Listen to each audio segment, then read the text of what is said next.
credibilidade sobre temas atuais e de interesse público. UEL FM, Londrina, Paraná. 10 kW de potência, 24 horas no ar, fazendo o rádio cidadão.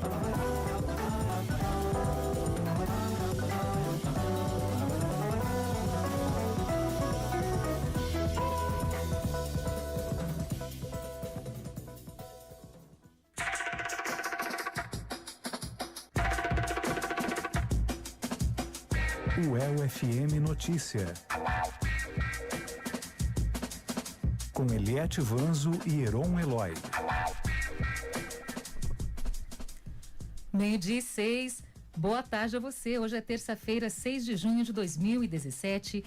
Dia nublado hoje aqui em Londrina, mínima de 19 graus, a máxima prevista é de 24 graus, com previsão de pancadas de chuva ao longo do dia. Boa tarde, Heron.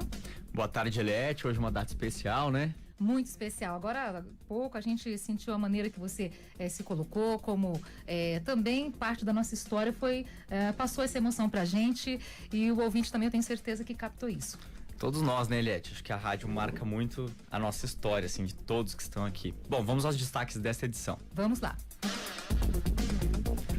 Julgamento da chapa Dilma Rousseff, Michel Temer começa hoje no TSE. A Polícia Federal envia perguntas para o presidente a respeito da delação da JBS. Ciclo debate a importância dos arquivos públicos. E nesta terça-feira, como já dissemos, a Rádio UEL completa 27 anos no ar. De hoje até sexta-feira, exibiremos uma série de reportagens que contam algumas das histórias de nossa trajetória.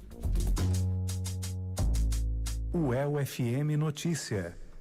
E logo mais, às 7 horas da noite, o Tribunal Superior Eleitoral retoma o julgamento da chapa Rousseff Temer. A chapa é acusada de abuso de poder político e econômico durante as eleições de 2014. Com base nas investigações da Operação Lava Jato, o PSDB acusa a campanha de ter sido abastecida com dinheiro de propina de empresas contratadas pela Petrobras. O julgamento pode tirar o presidente Michel Temer do poder.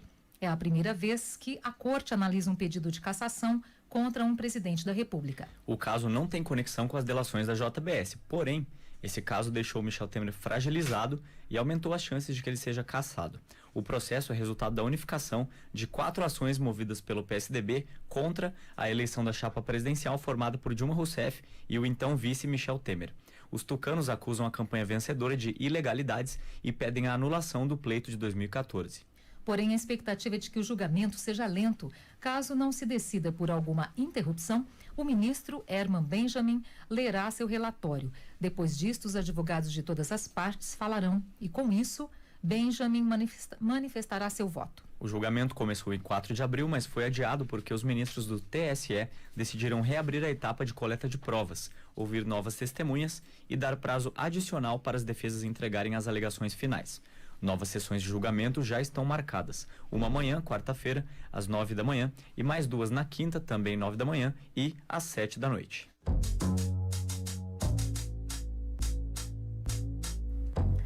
E no final da tarde de ontem, a Polícia Federal enviou ao presidente Michel Temer uma lista com cerca de 80 perguntas a respeito das delações da JBS. A lista está dividida em 2 blocos. Um com perguntas gerais da relação de Temer com os irmãos Batista, donos da J e F. Outro com perguntas específicas a respeito da conversa que foi gravada com Joesley Batista. A defesa tem 24 horas para responder. Existe a possibilidade de que as respostas vazem antes do início da sessão na Corte Eleitoral. Entre os esclarecimentos estão a frase de Temer: "Tem que manter isso, viu?" E a relação de Temer com o ex-deputado federal Rodrigo Rocha Loures, flagrado ao receber mala com R$500 mil de um executivo da JBS. A defesa do presidente havia pedido que ele só fosse ouvido após a perícia na gravação do encontro. Porém, a Polícia Federal enviou as perguntas mesmo assim. UEL FM Notícia. 12:10, o noticiário internacional também repercute o julgamento da chapa Dilma Rousseff Michel Temer, que pode levar à cassação do PMDBista.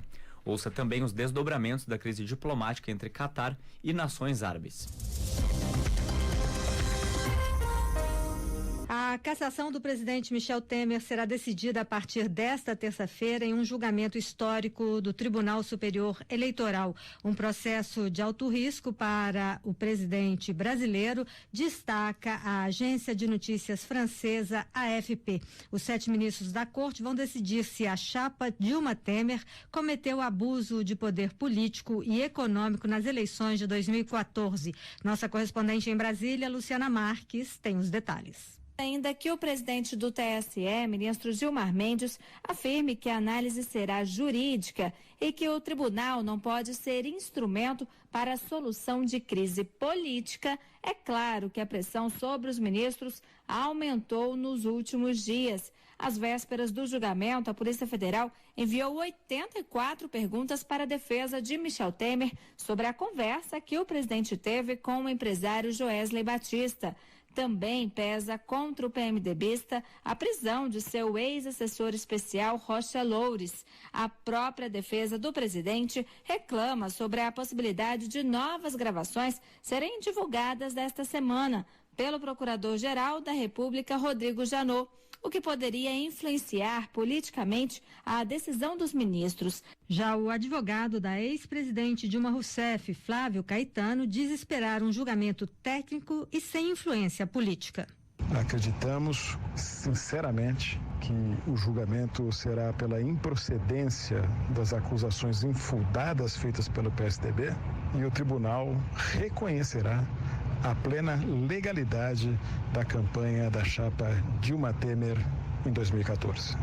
Flávio Caetano foi entrevistado por Luciana Marques, correspondente da RFI em Brasília. A Qatar Airways suspende seus voos para a Arábia Saudita, Emirados Árabes Unidos, Bahrein e Egito no dia seguinte da decisão desses países de cortar relações diplomáticas com Doha. O gigantesco aeroporto internacional da cidade está praticamente deserto na manhã desta terça-feira. Ao mesmo tempo, o governo do Qatar pede o diálogo para resolver a pior crise diplomática no Oriente Médio dos últimos anos. A Arábia Saudita e seus aliados acusam o vizinho de apoiar o terrorismo. Para restabelecer o diálogo e a confiança, o ministro das Relações Exteriores dos Emirados Árabes exige garantias para consolidar a segurança e a estabilidade na região. Novo boletim da Rádio França, às 4 da tarde, aqui na UEL-FM. Você está ouvindo o UEL-FM Notícia.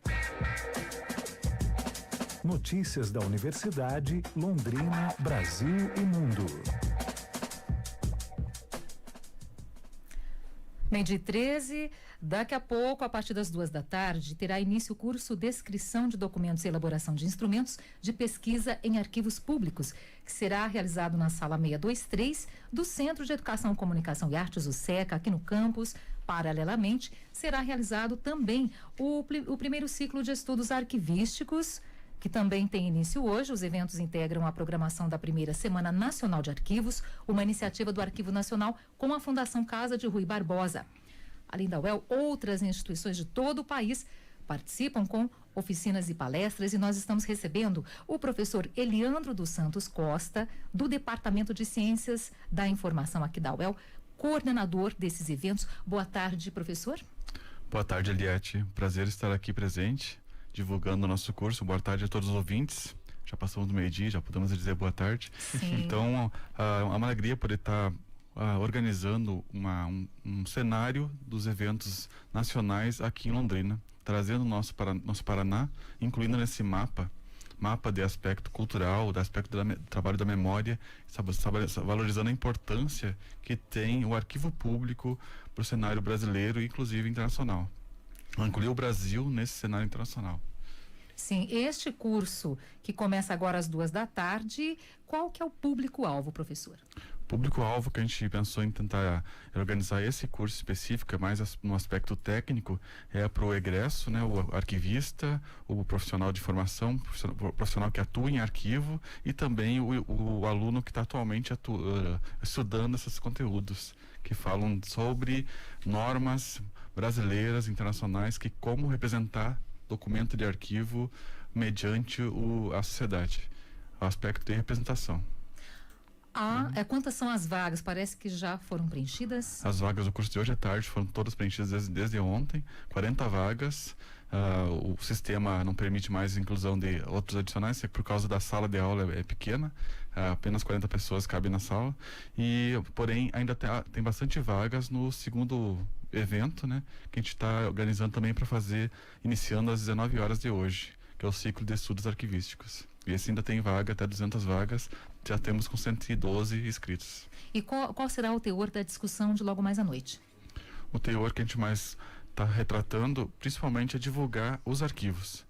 E toda e qualquer estratégia, área de conhecimento que tem trabalhado na divulgação dos arquivos, a importância da memória do Brasil, em qualquer cenário. No Paraná em si, como a gente não tem ainda um arquivo público bem estabelecido, nosso arquivo público tem pouca equipe, tem pouco concursado, então não tem uma equipe forte para poder trabalhar e desenvolver mais estratégias para aproximar o arquivo público da comunidade. Assim, o Paraná ainda teve poucos eventos nesse ano. Pode ser que para o ano que vem tenha mais eventos, até atendendo os arquivos municipais. Cada município tem seu arquivo, assim como tem sua biblioteca e tem que ter seu museu também. Então, esse cenário de divulgação da memória é trabalhado em ambos as entidades, o arquivo, a biblioteca e o museu. E nosso Paraná, naturalmente, tem muito arquivo acumulado, história registrada, desde os cenários que foi retratado na nossa Norte Paranaense, onde conta ali a história do café, que ajudou como frente a colonizar a nossa região paranaense, e naturalmente qualquer outra região brasileira conta também a sua memória registrada por meio de retrato documental. O documento que conta o fato que aconteceu naquele passado, que fez nós chegar até hoje no nosso cenário brasileiro. Quais os prejuízos, professor, para que não haja um investimento necessário nos arquivos públicos?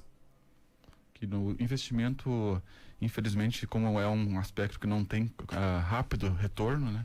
Toda a cultura, a memória, a educação principalmente, né? Que acaba sendo influenciada pelo arquivo, pela memória que é preservada e serve de fonte histórica para dar uma boa aula, né? Para o ensino fundamental e médio ter aquela boa aula de história. Então, infelizmente, não apresenta um bom retorno ainda para a gestão pública brasileira, para o cenário que se encontra a nossa política no Brasil.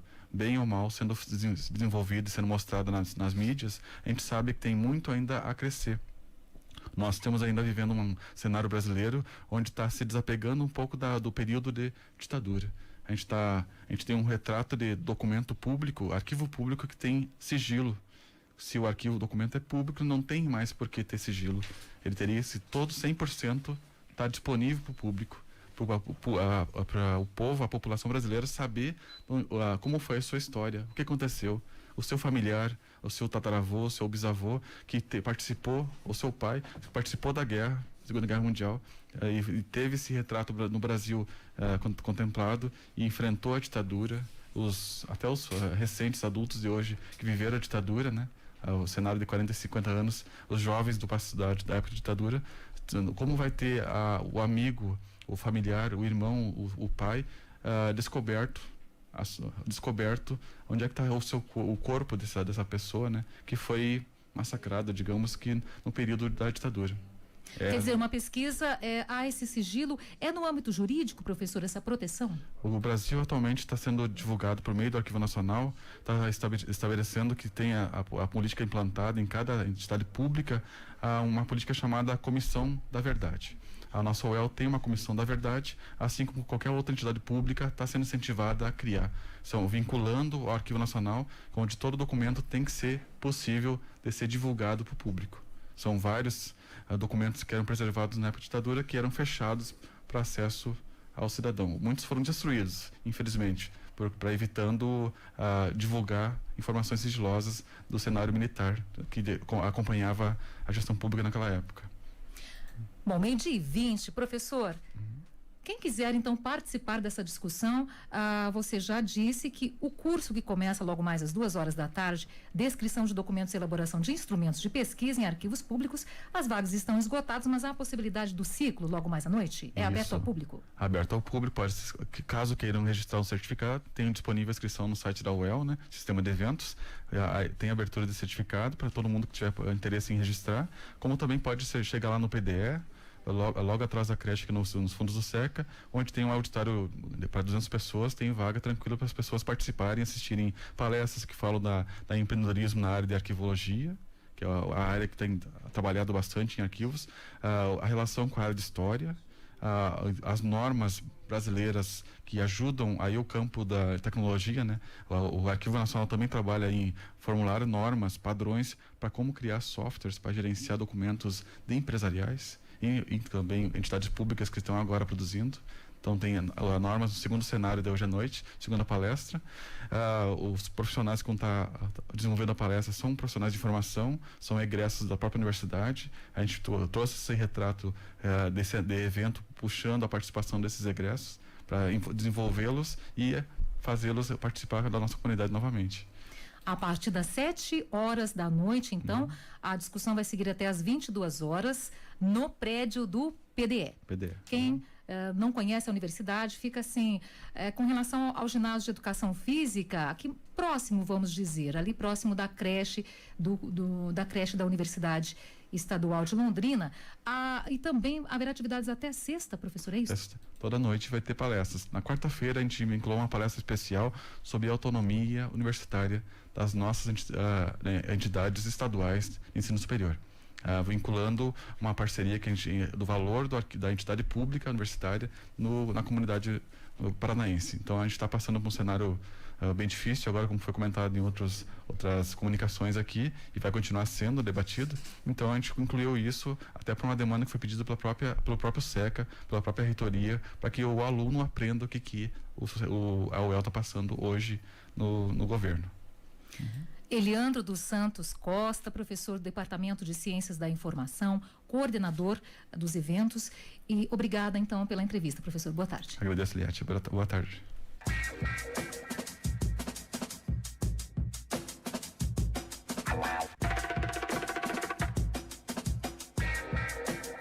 UEL FM Notícia.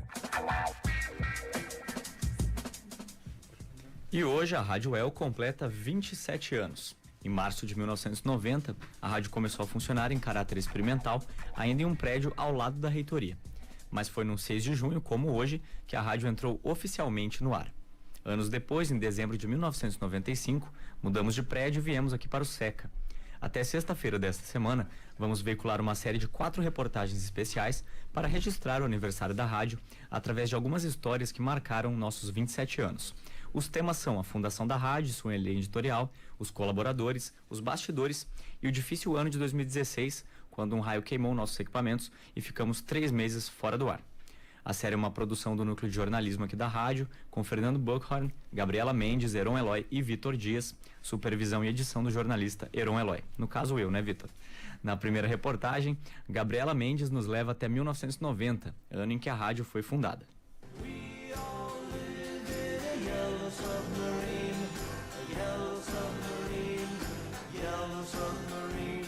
Yellow Submarine, dos Beatles. Essa foi a primeira música que a Rádio UEL tocou, ainda em seu teste de transmissão em 1990. Num 6 de junho, como hoje, só que há 27 anos, nossa rádio entrava no ar oficialmente com a missão de informar e divulgar as manifestações musicais, artísticas, culturais e científicas geradas pela UEL e a comunidade.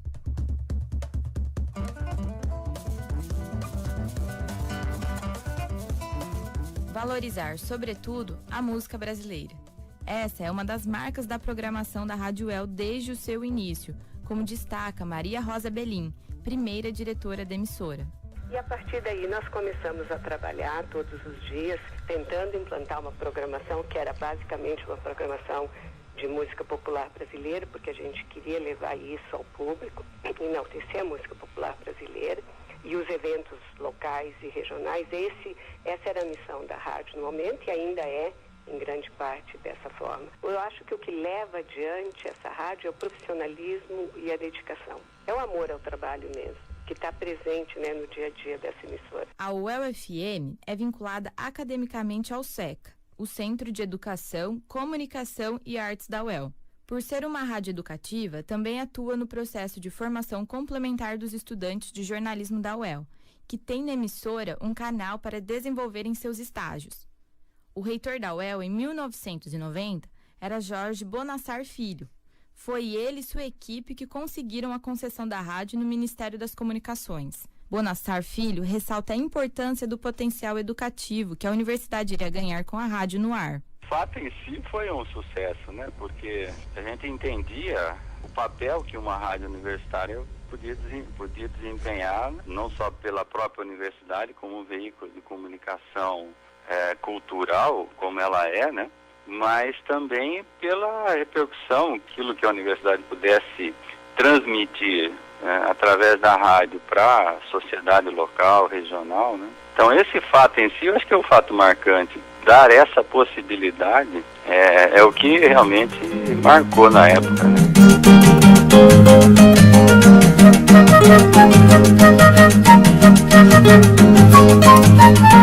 A diversidade de produções é uma característica mantida ao longo dos 27 anos no ar. O programador Aguinaldo Barbosa diz que a qualidade das músicas é a prioridade para montar a programação. Atualmente, a grade da UEL-FM tem mais de 20 programas de diferentes estilos. Para Aguinaldo Barbosa, a diversidade é um trunfo da emissora, mas ainda há espaço para se trabalhar o caráter educativo que pode ser obtido através da música brasileira. Da pluralidade da música brasileira e de não ficar com uma música datada de um período, dos anos 80, sei lá, ou ficar só com os medalhões ali, ficar naquele pequeno universo, assim, expandir mesmo as ideias. Aí, na minha concepção, a pluralidade da rádio musical deveria ser nesse sentido, claro, trabalhando dentro do que a rádio propõe quando nasceu. Ela nasce para ser uma rádio educativa, que pertence a uma universidade para trazer a música brasileira, trazer a cultura brasileira para o ouvinte.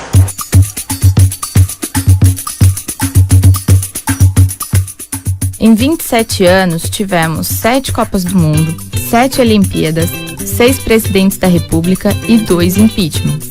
O mundo passou de analógico para digital e aprendemos a navegá-lo nas palmas de nossas mãos. Em meio a tantas mudanças e uma transição entre séculos, uma coisa permaneceu inalterada: o apoio da comunidade com a rádio. Essa parceria com membros das comunidades interna e externa da universidade faz e fará com que a rádio mantenha sua credibilidade 24 horas no ar, de domingo a domingo. Assim como as ondas que nos levam até você, estamos há 27 anos em movimento. Gabriela Mendes, para a série especial UEL-FM 27 anos. Tá aí a matéria da Gabriela Mendes, a primeira de 4 reportagens que nós estaremos exibindo essa semana sobre o aniversário aqui da Rádio UEL. E uma rádio, obviamente, não se faz sem ouvintes, né? Um exemplo claro de ouvinte é a Carol Meso. Ela é uma ouvinte da rádio há mais de 20 anos e fã especial do Trem das 11. O Gerson até falou hoje sobre também. A Carol gravou um depoimento das suas histórias com a Rádio UEL e mandou aqui pra gente. Vamos ouvir. Vamos lá. Mais do que importante dizer que a Rádio UEL faz parte da minha conexão diária com o mundo da informação e da música. É ainda mais importante salientar que isso acontece há 20 anos. Pois é, sim, 20 anos. A minha formação cultural começou ativamente aos meus 9 anos de idade, quando comecei a acompanhar os eventos promovidos ou que tiveram aí algum destaque nas programações da rádio, juntamente com a minha irmã, que nessa época ingressava no curso de pedagogia na universidade. E claro, como se isso não bastasse, em 2006, com meus 19 anos de idade, fui convidada a participar de um programa com a Patrícia Zanin, chamado E Daí Amizade, onde pude conhecer um pouco mais aí dos estúdios. Logo em seguida, aí no mesmo ano, já embarquei no famoso trem. Esse que me levou em viagens inesquecíveis no mundo da música e de suas curiosidades, né? O Trem das 11 foi onde mais intensamente me envolvi com a rádio. não só por ter sido, acredito eu, recordista em ganhar os sorteios do programa, mas por esse fato ter me aberto as portas para não só rever os estúdios, mas conhecer os bastidores e ter um vínculo aí de amizade com os maquinistas. É impossível não me lembrar desse momento aí da minha caminhada como ouvinte da rádio sem ter uma bela nostalgia. Parabéns aí, galera, e todos envolvidos nesses anos de Rádio UEL. O meu abraço e sim, claro, sempre ouvinte. Obrigado aí a Carol Meso, que mandou um depoimento aqui pra gente, né, em homenagem aos 27 anos da Rádio UEL. E amanhã no UFM Notícia, seguimos o nosso especial. Amanhã nós vamos falar sobre os bastidores, a galera que não aparece, nem voz, nem vídeo, né, porque agora temos o vídeo, mas que também, sem eles, não teria a Rádio UEL. UEL FM Notícia. 12h30, a Abruen se manifesta sobre a autonomia das universidades. Em nota pública, a Associação Brasileira dos Reitores das Universidades Estaduais e Municipais, Abruen, manifestou apoio às universidades públicas do Paraná, ao final do 60º Fórum Nacional de Reitores da Associação Brasileira de Reitores, que foi realizado em Campina Grande, na Paraíba. A reitora da UEL, Berenice Quinzani Jordão, participou do fórum e, inclusive, coordenou a mesa intitulada Gestão Pública Universitária sob égide dos Direitos Humanos. A Carta de Campina Grande mostra o compromisso com o desenvolvimento sustentável nas regiões onde as universidades públicas estão inseridas, enfatiza que as instituições são patrimônio da sociedade e, portanto, regidas por princípios da educação pública e leis constitucionais. E finaliza rejeitando ações que afrontem a autonomia, alertando a sociedade para os prejuízos. E hoje, a reitora da UEL, Berenice Quinzani Jordão, está em Curitiba, juntamente com o reitor da UEM, Mauro Baesso, e o reitor da UniOeste, Paulo Wolff. A UEL, UEM e UniOeste são as 3 universidades estaduais atingidas pelo bloqueio de recursos determinado pelo governador Beto Richa. Os reitores devem se reunir ainda hoje com o secretário João Carlos Gomes, o titular da SET, Secretaria de Ciência, Tecnologia e Ensino Superior, em pauta, Meta 4 e TID.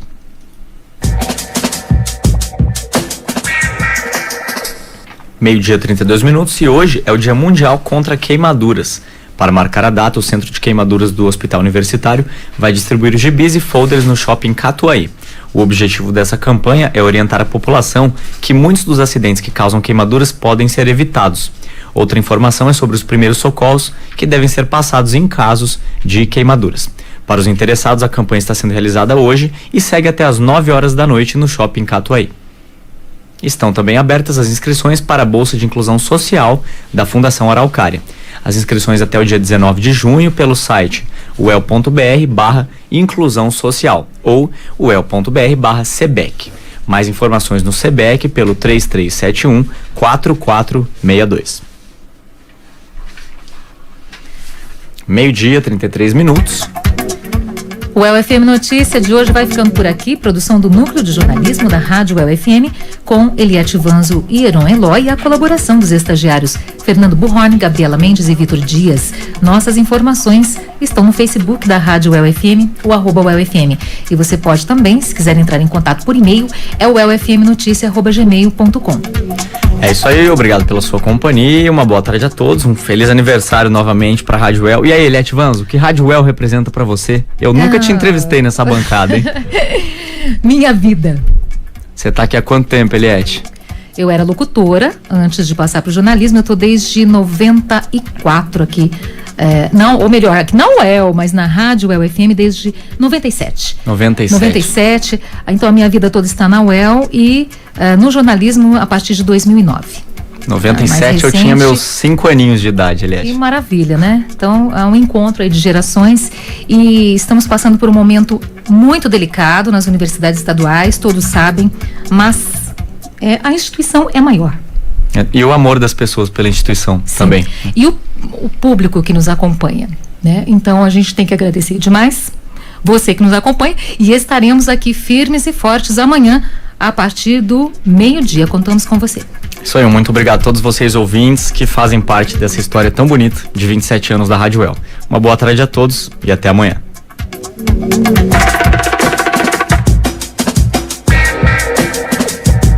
UEL-FM Notícia. Áudio Elias Vergenes. Direção-geral, professor Dr. Osmani Costa. UEL